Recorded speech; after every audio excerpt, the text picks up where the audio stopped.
Lire et faire lire, voici une belle entrée en matière pour notre émission La Mayenne au féminin pluriel aujourd'hui, parce que je reçois Martine Normand. Bonjour Martine. Bonjour. Et Evelyne Serrurier. Bonjour. Vous faites partie de l'association nationale Lire et faire lire, autour de la commune de Mellet-du-Maine et un peu à l'extérieur aussi. Alors, le but de cette association, qui a un nom très, très prometteur, Martine, c'est quoi en fait ? Le but, c'est de faire connaître des ouvrages des enfants et puis se reconnaître aussi en tant que papy et mamie. Venir lire à des enfants, c'est très agréable. L'association existe depuis les années 2000. On en fait partie, nous, depuis 2003. Ah oui, quand même. Ça fait 20 ans qu'on fait de la lecture, plus de 20 ans qu'on fait de la lecture sur Mellet.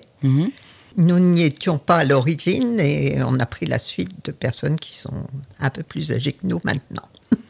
Et comment est-ce que vous opérez alors ? Vous proposez aux écoles ? Oui. Nous rendons dans les écoles. Habituellement, nous bénéficions d'un endroit privilégié qui est souvent la bibliothèque, donc un endroit un petit peu cocooning. Et là, on accueille des enfants par petits groupes parce que l'idée aussi, c'est de créer du lien entre les retraités, donc qui sont papy et mamie, et la jeune génération. Vous, en l'occurrence. Voilà, c'est ça, donc par le biais du livre. Parce qu'on est obligé d'être retraité pour faire partie de l'association ? Non, à partir de 50 ans, je crois, on peut faire partie de l'association. Les écoles vous connaissent, en fait en général, où vous proposez, vous rencontrez les directeurs et puis... Non, généralement, c'est la référente de l'association qui, elle, demande à des bénévoles de participer. Donc ça se fait plutôt par connaissance, en fait. Et vous êtes combien, par exemple, en Mayenne ? Est-ce que vous connaissez à peu près 170 ou 11, je ne sais plus. On est autour de 160... Enfin, on était autour de 170 l'année dernière. Cette année, je pense mais c'est pas mal. Hein. Oui. Donc c'est déjà sur Mellet, nous on est une douzaine.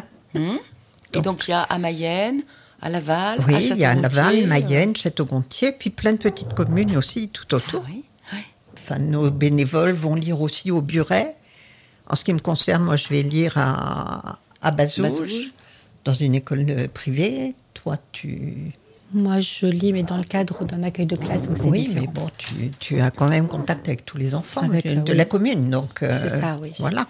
Et c'est à peu près à quel rythme ? Vous lisez à quel rythme dans la semaine, par exemple ? Combien de fois vous vous rendez dans une école ? L'école Fratellini, par exemple, on lit tous les après-midi de 2h moins le quart à 2h30. 3 quarts d'heure. 3 quarts d'heure. Tous les jours ? Tous les jours d'école. Ah oui, donc vous vous succédez, évidemment. Donc on se succède. Et puis à l'école René Cassin, c'est tous les vendredis matins, pendant 1h30. Et des petits groupes de combien à peu près ?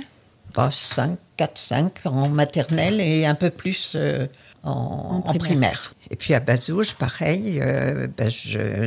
Là, par contre, j'y vais tous les jeudis. Enfin, on y va tous les jeudis après-midi. Alors là, c'est de 13h30 à 16h. Ah oui, c'est plus long. Ouais. Et on fait 4 classes. Et qui est-ce qui choisit les ouvrages ? Ça dépend des écoles. Par exemple, sur Fratellini, c'est les enseignants qui ont un thème à chaque période et qui nous proposent une panoplie de livres. Et parmi cette panoplie, on choisit ceux qui nous correspondent, ceux qu'on a envie, qui nous parlent et qu'on a envie de lire.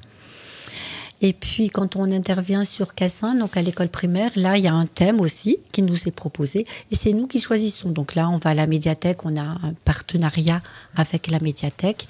Et là, c'est nous qui choisissons. Vous intervenez dans les écoles privées comme dans les écoles publiques ? Chacun vous fait appel sur Mellet, c'est plus public. Mais en Mayenne, je suis sûre qu'on intervient dans les deux. Oui, dans les deux. Et quand vous avez des illustrations, vous les montrez aux enfants ? Oui, eh bien, on a des albums magnifiquement illustrés. Et il y a quelquefois des albums qu'on choisit d'abord ou aussi pour les illustrations. Et puis l'avantage, c'est qu'on a des petits groupes. Parce que c'est l'idée de lire et faire lire, c'est d'avoir des petits groupes, on est prêts les uns des autres. Donc on est prêts des illustrations. Et donc les enfants, ils sont très sensibles à tous les petits détails qu'il peut y avoir. Donc oui, on lit énormément d'albums en fait. Et alors, quel parcours vous avez suivi chacune ? par exemple, toutes les deux, vous venez d'horizons différents, mais vous avez cette passion de la lecture. Moi, j'étais préparatrice en pharmacie. Et Martine, oui. Si, j'ai toujours lu, tous les soirs je lisais, mais bon, c'était que pour moi. Oui. J'ai eu envie de faire partager ça, et puis bon, quand j'ai eu mes petits-enfants, je leur ai lu tellement d'histoires aussi que ça m'a donné le goût d'aller dans les écoles. Oui, tout à fait. Et l'ancienne, celle qui dirigeait un peu Lire et faire lire, est venue me chercher à la maison pour m'embrigader dans son association, Yvette. Oui, c'est par réseau d'amitié et de connaissances. Voilà, c'est ça. Et vous, Evelyne ? Moi, j'ai été institutrice, donc j'ai bénéficié de Lire et faire lire en tant qu'institutrice, parce que pendant que les bénévoles de Lire et faire lire prenaient un petit groupe, ça me faisait un petit groupe en moins. Donc c'était du confort en plus. Et puis c'était du plaisir pour les enfants. Et donc tout naturellement, à la retraite, j'ai pris le relais. Ah oui, d'accord. Et donc je suis passée de l'autre côté. Vous avez reçu et du coup vous redonnez. Exactement. Souvent je pose la question, qu'est-ce qui est difficile ou ingrat dans cet engagement ? Mais je ne sais même pas s'il y a des choses... C'est pas tellement... Non, je vois pas ce qui... il y a quelquefois des enfants qui sont... Un peu perturbateurs. Qui sont remuants. C'est pas la majorité quand même. Oui, et puis aussi, on communique beaucoup avec les institutrices. S'il y a quelque chose qui ne va pas, on le dit, etc. Et puis, mais on essaye aussi de gérer les situations. Il faut que je parle aussi d'une initiative qui, celle-ci, s'est faite en dehors de l'association, c'est d'aller lire à voix haute dans les maisons de retraite. Depuis 2004, vous disiez ? Depuis 2010. Ah oui, 2010. Ça fait 14 ans. Oui. Et là, vous opérez à Melay ? À Melay, à l'EHPAD de la Providence. Et on est combien ? 5 bénévoles ? On est 5 à intervenir. Tous les jours, là, ou de temps en temps ? Le premier et le troisième vendredi du mois. Oui. Donc on y va de 2h30 à 4h, 4h15, au moment où ils ont leur goûter, quoi. Et vous lisez devant combien de personnes ? Pour combien de personnes, à peu près ? Une dizaine, 10, 12, ça dépend. Oui, une dizaine au moins. Et vous sentez que ça a du succès ? Ils reviennent, hein. Ils reviennent, oui. Ils aiment. Ils aiment bien. Ils aiment bien. Puis ça leur fait une visite, une occupation. Sûr. Oui. Et ils sont contents, en fait, de nous voir. Hein. Et surtout, la lecture, c'est un vecteur de communication. Parce qu'en fait, si on leur propose des textes, c'est aussi pour les faire réagir. Et on est contente quand ils réagissent et quand ils parlent de leur expérience. C'est ça que je voulais vous demander. Est-ce que vous discutez un peu autour du livre après ? C'est quasiment le but du jeu. C'est le but du jeu, oui. Parce que c'est vrai qu'ils nous racontent un peu leur vie, leur vécu. En majorité des gens quand même qui sont du milieu agricole. Donc on essaie de choisir des textes en rapport avec les fermes, avec tout ce qu'est la nature. Donc, mais c'est vrai que ça les fait réagir. Ah, je comprends. Ouais. Là, ce serait drôle de prendre un micro et de les enregistrer et d'écrire ensuite ce qu'ils vous ont dit. Parce qu'il y a quelquefois des choses merveilleuses qui sont racontées par les personnes âgées. Quelquefois, on est très étonné par la mémoire de certaines personnes âgées. Moi, je me souviens d'une dame centenaire qui nous a dit, je ne sais pas si c'est Lamartine ou Alfred de Vigny, mais qui nous a lu une poésie, donc, mais par cœur, mais avec... on était ébahis. Oui, la mémoire est toute fraîche quand on est petit et quelquefois on retient jusqu'à la mort. Ah oui, non, mais c'était impressionnant. Oui, et c'était un texte... Enfin, moi, je ne le connaissais pas. Non, ça nous est arrivé. Et elle nous l'a sorti, mais d'un bout à l'autre, hein, sans erreur. Et qu'est-ce qui vous donne, dans ces cas-là, le plus de joie dans cet engagement ? Et dans les écoles et dans les EHPAD ?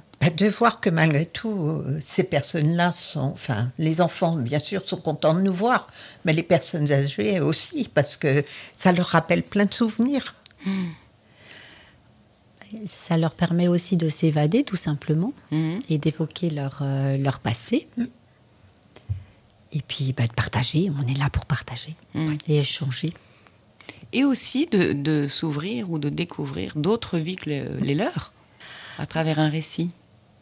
Exactement. Mais on a chacune nos petites spécificités, c'est-à-dire qu'il y en a qui sont plutôt terroir, il y en a qui sont plutôt voyage, il y en a qui sont plutôt poésie, il y en a qui... Enfin voilà, chacun intervient avec ses sensibilités. C'est l'intérêt aussi. C'est vrai. En fait, il faut que ça fasse plaisir à tout le monde, et aux lecteurs et aux auditeurs. Oui, puis il faut que les deux personnes... Nous, ce qui nous intéresse aussi, c'est d'intervenir à plusieurs, parce que comme ça, on peut... On est toujours deux, hein. Oui, deux, on voire est toujours trois, deux. des fois. Quand vous allez en EHPAD. Ah oui. Ah oui, 2 ou 3, oui. Oui, parce que justement, moi, j'aime bien découvrir les textes des autres, choisis par les autres. Et puis, ça permet de rebondir aussi. Tout à fait. Et puis, même au niveau de la voix. Parce que le problème à la maison de retraite, c'est quand même que les personnes ne sont pas toujours bien équipées et qu'elles n'entendent pas toujours bien. Donc, alors, si on veut faire partie si on veut aller lire dans les écoles Mais il faut s'adresser à la FAL ou à l'UDAF. La FAL. La Fédération la FOL plutôt, la Fédération des œuvres laïques. Moi, je dirais la FAL. Ou à l'UDAF. Non, Fédération des associations laïques. Oui, peut-être, oui, ça doit être ça. Et sinon l'UDAF. Et l'UDAF, voilà. L'Union départementale des associations familiales. Voilà. Ah, le temps passe trop vite. On aurait bien aimé vous écouter nous raconter une histoire, mais ce sera peut-être pour une prochaine fois.